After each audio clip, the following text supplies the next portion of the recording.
Hello friends, இன்றைக்கி நம்ம பார்க்க போகிற ஆக்ட் என்ன அப்படின்னு பார்த்தீங்கன்னா, Tamil Nadu prohibition of ragging act 1997. இந்த ஆக்ட் வரதுக்கான நோக்கம் அப்படின்னு பார்த்தீங்கன்னா, ஆப்ஜெக்ட் என்னென்னா, அண்ணாமலை யூனிவர்சிட்டியில் 1996 நடந்த ஒரு இன்சிடெண்ட் தான். இது பொன் ஆவரசு கொலை வழக்குன்னு சொல்லி நம்ம கூகுளில் சர்ச் பண்ணிங்க அப்படின்னா உங்களுக்கு வரும். அந்த அந்த ஸ்டூடெண்ட் வந்து ஒரு ராகிங் பண்ணி இறந்ததுனால தான் வந்து இந்த ஆக்ட் எமர்ஜெண்ட்டாக தமிழ்நாட்டில் கொண்டு வராங்க. மெயின் வந்து தமிழ்நாடு கல்வி நிறுவனங்களில் படிக்கக்கூடிய ஸ்டூடெண்ட்ஸை வந்துட்டு எந்த ஒரு ராகிங்கும் பண்ணக்கூடாது, கேலிவதை செய்யக்கூடாது, அதை தடுப்பதற்காக கொண்டு வரப்பட்ட சட்டம் தான் இது.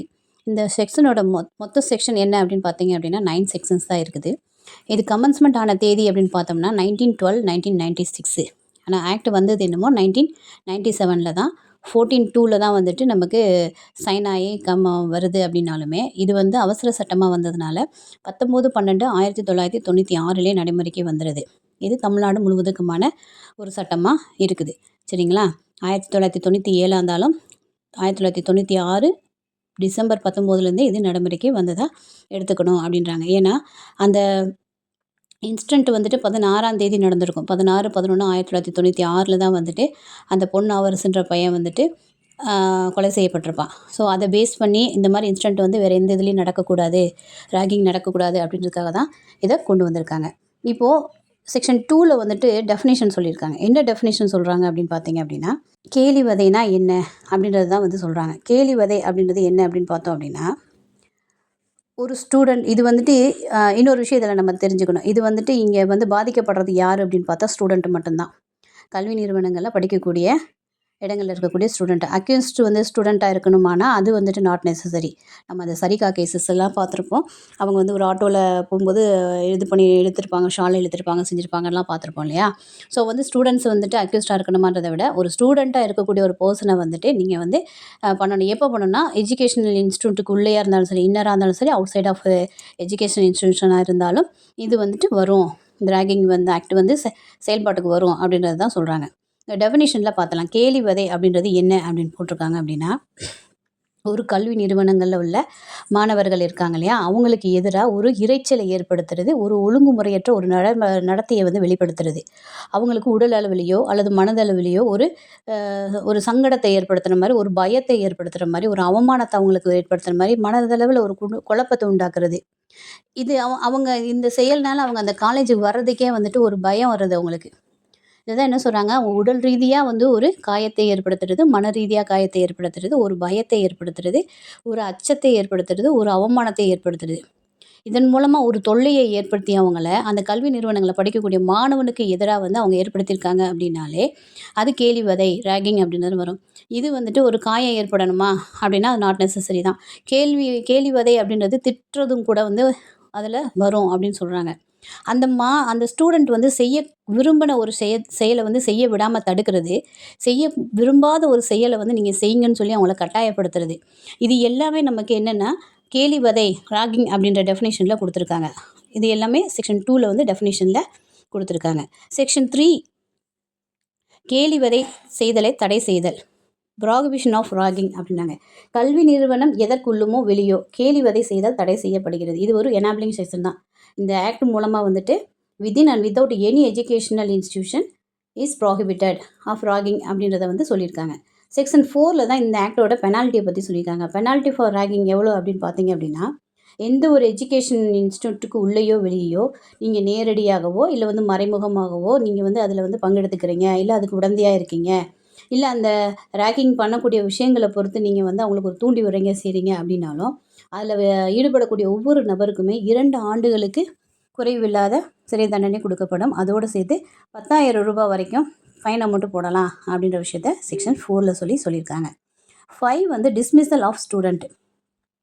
டிஸ்மிஸல் ஆஃப் ஸ்டூடெண்ட் அப்படின்றது மாணவரை கல்வி நிறுவனத்திலேருந்து நீக்குதல். எப்போ நீக்குவாங்க அப்படின்னு பார்த்தோன்னா, செக்ஷன் 4ல் வந்துட்டு ஒரு அஃபென்ஸ் அவங்க செஞ்சுருக்காங்க, அவங்களுக்கு வந்து தண்டனை கொடுத்து ஒரு பனிஷ்மெண்ட்டு கொடுத்துட்றாங்க, தண்டனை வந்து கொடுத்துட்றாங்க. அப்படின்னும்போது அவர் எந்த எஜுகேஷன் இன்ஸ்டியூட்டில் படித்தாரோ அந்த கல்வி நிறுவனத்திலேருந்து அவங்கள நீக்கம் பண்ணிடுவாங்க. அதே மாதிரி வேறு எந்த ஒரு எஜுகேஷன் இன்ஸ்டியூட்லேயும் அவங்க சேர்க்கக்கூடாதுன்னு சொல்லி பேன் பண்ணிடுவாங்க அப்படின்ற விஷயத்த சொல்கிறது தான் செக்ஷன் 5ல் சொல்கிறாங்க. 6 வந்து சஸ்பென்ஷன் ஆஃப் ஸ்டூடெண்ட். மாணவரை தற்காலிகமாக கல்வி நிறுவனத்திலிருந்து நீக்கி வைத்தல். இது என்னென்னா, இப்போ வந்து அவங்க மேலே ஒரு கம்ப்ளைண்ட் வந்திருக்கு. சரிங்களா? அந்த ஸ்டூடெண்ட் மேலே வந்துட்டு ஒரு கம்ப்ளைண்ட் வந்திருக்கு. அந்த எஜுகேஷன் தலைவர்ட்ட வந்து சொல்றாங்க. இந்த மாரி வந்து ஒரு ராகிங் பண்றாரு, செய்றாரு அப்டி சொல்றாங்க.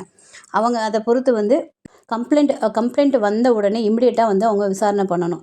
அப்படி விசாரணை பண்ணும்போது, அந்த ஸ்டூடெண்ட் வந்துட்டு ராகிங் பண்ணியிருக்காரு, இந்த ஆக்ட்ல சொல்லப்பட்டபடி ஒரு தவறான செயல்ல ஈடுபட்டிருக்காரு அப்படின்னு அவங்களுக்கு தெரிய வருது அப்படின்னா, இமிடியேட்டா அவங்க என்ன சொல்லுவாங்கன்னா, சஸ்பெண்ட் பண்ணுவாங்க. ஒரு கூடுமானவரை எவ்வளோ நாளைக்கு அப்படின்றத சொல்லி அந்த ஸ்டூடெண்ட் வந்து சஸ்பெண்ட் பண்ணி வைப்பாங்க. இடைக்காலமா அவங்கள நீக்கி வைப்பாங்க.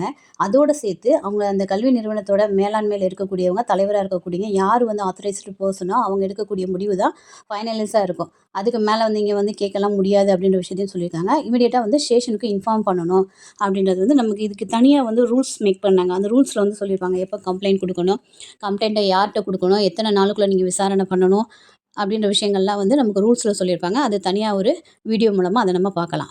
அடுத்த செக்ஷன் வந்துட்டு 7. 7 வந்து என்ன சொல்றாங்க அப்படின்னா, டீம்டு அப்பேட்மெண்ட் அப்படின்னா என்ன? டீம்டுனா உடந்தை என கொள்ளப்படுதல். இப்போ ஒரு ராகிங் பண்ணியிருக்காங்க. அதுக்கு ஒரு கம்ப்ளைண்ட் சொல்லிடுறாங்க. அப்ப அந்த எஜுகேஷன் இன்ஸ்டிடியூட் வந்துட்டு என்ன பண்றாங்கன்னா, ஹெட்டா இருக்கிறவங்க இல்ல ஆத்தரைஸ்ட் பெர்சன் வந்துட்டு எதுவுமே நடவடிக்கை எடுக்கல. கண்டுக்கிறாம இருக்காங்கன்னு வச்சுக்கோங்களேன். அது வந்து பெருசுபடுத்தவே இல்ல. காலேஜ்னா அப்படிதாம்மா இருக்கும் விடுங்க அப்படின்ற மாரி அந்த ஸ்டூடெண்ட்ட பார்த்து சொல்றாங்க. மென் ஆர் விமன் யாரா இருந்தாலுமே இது. மென்னுக்கு எதிராகலாம் கிடையாது. எல்லாத்துக்கும் எதிராக இருக்கக்கூடியது தான். அப்ப அந்த ஸ்டூடெண்ட் சொல்லக்கூடிய விஷயத்த அவங்க ஒரு ஒரு ஒரு ஒரு விஷயமாவே எடுத்துக்கல அவங்க அப்படின்னும்போது, அந்த விஷயம் வந்துட்டு கம்ப்ளைண்ட்டா போய் அது நிரூபணம் ஆகுது அப்படின்னும்போது, இந்த கம்ப்ளைண்ட் எடுத்துக்காத அந்த இன்ஸ்டிடியூஷன் வந்துட்டு இந்த க அ இந்த குற்றத்துக்கு உடந்தையாக இருந்தாங்க அப்படின்னு சொல்லி அவங்க எடுத்துக்கலாம். ப்ரசம்ப்ஷன் எடுத்துக்கலாம். இந்த ராகிங்க்கு அவங்களும் கூடுதலா வந்து துணையா இருக்காங்க அப்படின்னு சொல்லி எடுத்துக்கலான்றாங்க. இப்ப அவங்களுக்கு எந்த மாரி பனிஷ்மெண்ட்னா, இந்த ஆக்ட்ல வந்துட்டு ராகிங் பண்ணா யாரு என்ன பனிஷ்மெண்ட்டோ, அதே பனிஷ்மெண்ட் வந்து அவங்களுக்கு குடுக்கலாம் அப்படின்னு சொல்றாங்க. 8 வந்து ரூல் மேக் பண்றத பத்தி சொல்றாங்க. ரூல் மேக் பண்றது யாருக்கு அதிகாரம் இருக்குன்னா, ஸ்டேட் கவர்மெண்ட்டுக்கு தான் இருக்கு. ஸ்டேட் கவர்மெண்ட் தான் வந்து ஒரு நோட்டிஃபிகேஷன் மூலமா வந்து அவங்களோட கெஜெட்ல வந்துட்டு ஜிஓ பாஸ் பண்ணுவாங்க. இப்போ ஒரு குறிப்பிட்ட நாள்ல வந்து இது வந்து நடைமுறைக்கு வரும் அப்படின்னு சொல்லி வெளிப்படையா சொல்லிருவாங்க. அப்படி வெளிப்படையா சொல்லல அப்படின்னா, அந்த வெளிப்படையா சொல்லி ஒரு நோட்டிஃபிகேஷன்ல சொல்லப்பட்ட விஷயங்கள் மட்டும் தான் வந்துட்டு நடைமுறைக்கு வரும். அந்த தேதியிலிருந்து நடைமுறைக்கு வரும் அப்படின்ற விஷயத்த சொல்றாங்க. நெக்ஸ்ட் வந்து இத வந்து எப்படி வந்து எக்ஸிக்யூட் பண்ணுவாங்கன்னா, சட்டப்பேரவையில வந்துட்டு அவங்களோட ரூல்ஸ வந்து வச்சு, அவங்களோட ஒப்பீனியன கேட்டு, அதுக்கப்புறம் வந்து தான் நமக்கு வரும் அப்படின்றாங்க. இப்போ ஒரு ரூல் மேக் அப்படின்றது ஒவ்வொரு ஆக்ட்லயும் நம்ம பார்ப்போம். ஒவ்வொரு ஆக்ட்லயுமே அது ஸ்டேட் கவர்மெண்ட்டா இருந்தா, அவங்களோட சட்டமன்றத்திலயும், சென்ட்ரல் கவர்மெண்ட்டா இருந்தா அங்க இருக்கக்கூடிய நாடாளுமன்றத்திலயும் வச்சு, அந்த கூட்டத்தொடர்ல அவங்க ஃபைனலைஸ் பண்ணதுக்கப்புறம், ஏதாவது சேஞ்சஸ் பண்ணணும் அப்படின்றதெல்லாம் பார்த்ததுக்கப்புறம் தான் நடைமுறைக்கு வரும். அதில வந்து வரல, அவங்களுக்கு ஒப்பீனியனுக்கு சரியா வரல அப்படின்னா, அது நடைமுறைக்கு வராமலே போயிறதுக்கான வாய்ப்பு இருக்குது. அதில ஏதாவது சேஞ்சஸ் இருந்ததுன்னா, சேஞ்சஸோட வந்து இந்த தேதியில நடைமுறைக்கு வரும்னு சொல்லுவாங்க. அப்ப இந்த ஆக்ட்க்கு எந்த ஒரு பாதகமும் இல்லாம அத நடைமுறைப்படுத்துவாங்க. இதுதான் ரூல் மேக்கிங்க பத்தி சொல்லியிருக்காங்க. செக்ஷன் 9 வந்து எமர்ஜென்ட்டா கொண்டு வரப்பட்ட அந்த இது வந்து நீக்கம் பண்றாங்க. ஆனா, அதன் பேர்ல கொண்டு வந்த ஆக்ட்ட நீக்கம் பண்ணாலும், அதன் பேர்ல வந்து கேஸ் எதுவும் ஃபைல் ஆயிருந்தது, செஞ்சிருந்தது அப்படின்னா, அத வந்து அந்த ஆக்ட் இருக்கிற மாரியே செயல்பாட்டுக்கு வரும் அப்படின்ற விஷயத்த சொல்லியிருக்காங்க. இது வந்து நமக்கு இந்த ஆக்ட்டோட ஃபுல் போர்ஷன் இவ்வளோ தான். இதோட ரூல்ஸ வந்துட்டு நான் அடுத்த வீடியோல சொல்றேன். Thank you.